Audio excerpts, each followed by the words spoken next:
17 വയസ്സ് കഴിഞ്ഞപ്പോൾ ഈ വീട് വിട്ടിറങ്ങിയതാണ് കേട്ടോ ഞാൻ. ഇപ്പം അതിൻ്റെ ഇരട്ടി വയസ്സായി.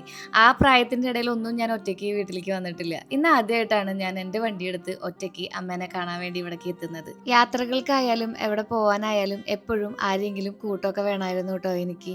പിന്നെ ഒറ്റയ്ക്കുള്ള സമയം നമ്മൾ എൻജോയ് ചെയ്യാൻ തുടങ്ങിയപ്പോൾ, അല്ലെങ്കിൽ അതും ആവശ്യമാണെന്ന് തോന്നിയപ്പോൾ, സെൽഫ് കോൺഫിഡൻസ് അതിൽ നിന്ന് ഇമ്പ്രൂവ് ചെയ്യാൻ പറ്റുമെന്ന് തോന്നിയപ്പോഴാണ് ഒറ്റയ്ക്ക് യാത്രകൾ തുടങ്ങിയത്. ഈ വീട്ടിലേക്ക് ഒരിക്കലും ഞാൻ നമ്മുടെ ഉമ്മറത്തോടെ വന്നിട്ടില്ല. പിന്നാമ്പുറത്തെ ഈ ഒരു ഏരിയ ഉണ്ടല്ലോ, അതാണ് ഞങ്ങൾക്ക് ഏറ്റവും കംഫർട്ടബിൾ ആയിട്ടുള്ള പ്ലേസ്.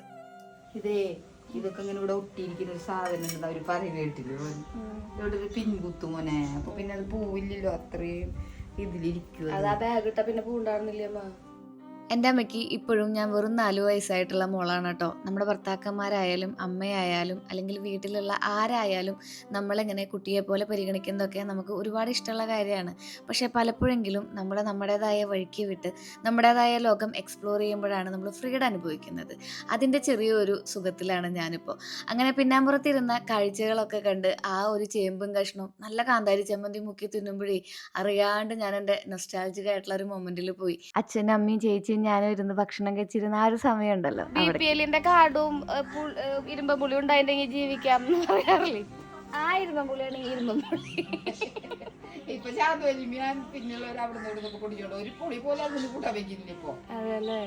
ഒരുപാട് കഷ്ടപ്പെടുത്തിയിട്ടൊന്നുമല്ല അച്ഛനമ്മ ഞങ്ങളെ വളർത്തിയിട്ടുള്ളത്. പക്ഷെ ഭയങ്കര ചുരുക്കി പിടിച്ച് ഉള്ളതുകൊണ്ട് ഓണം പോലെ ജീവിച്ചു എന്നൊക്കെ പറയുകയാണെന്നുണ്ടെങ്കിൽ അത് ഞങ്ങളുടെ വലിയ ആളായിരുന്നു കേട്ടോ. ഞാൻ കുറച്ച് സംഭവങ്ങളൊക്കെ കൊണ്ടുവന്നിട്ടുണ്ടായിരുന്നു എൻ്റെ അമ്മയ്ക്ക് കൊടുക്കാൻ വേണ്ടിയിട്ട്. ഒരു പുതിയ ഉടുപ്പും അതുപോലെ തന്നെ കുറച്ച് ചെരുപ്പും ഒക്കെ ആയിട്ട്. ചെറുപ്പത്തിൽ നമ്മളവരെ പിന്നാലെ നടന്ന് വാശി പിടിച്ച് മേടിച്ചിരുന്ന സാധനങ്ങൾ ഇപ്പോൾ ഒരു ഞൊടിയിടയിൽ അവർക്ക് മേടിച്ചു കൊടുക്കാൻ പറ്റുന്നതെന്ന് പറയുമ്പോൾ തന്നെ ഒരു അഭിമാനമുള്ള നിമിഷമല്ലേ. അങ്ങനെ അമ്മ പറഞ്ഞിട്ടുള്ള സംഭവങ്ങളൊക്കെ നമ്മൾ മേടിച്ചിട്ടാണ് അന്നത്തെ ദിവസം അമ്മേനെ കാണാൻ പോയിട്ടുണ്ടായിരുന്നത് കേട്ടോ. അച്ഛനെ ഇവിടെ കാണാൻ പറ്റില്ല, എൻ്റെ അച്ഛനൊരു കൂലിപ്പണിക്കാരനാണ്. സ്റ്റിൽ ഇപ്പോഴും വർക്കിന് പോകുന്ന ഒരാളാണ് എൻ്റെ അച്ഛൻ. ഈ കാണുന്ന വീടും ഇവിടുത്തെ ചെടികളും ഒക്കെ അച്ഛനമ്മയും കൂടെ സെറ്റാക്കി വെക്കുന്നതാണ് കേട്ടോ. എന്തിന് ഈ വീട് മൊത്തം ഇതുപോലെ പെയിന്റ് അടിക്കുന്നതും എൻ്റെ അച്ഛനമ്മയും തന്നെയാണ്. Introduction to psychology. ഞാൻ BSc നഴ്സിംഗ് പഠിച്ച ആളാന്ന് നിങ്ങൾക്കറിയാലോ. പഠിച്ചെന്ന് മാത്രമേ ഉള്ളൂ കേട്ടോ, അപ്പൊ അന്ന് പഠിച്ചതാണ്.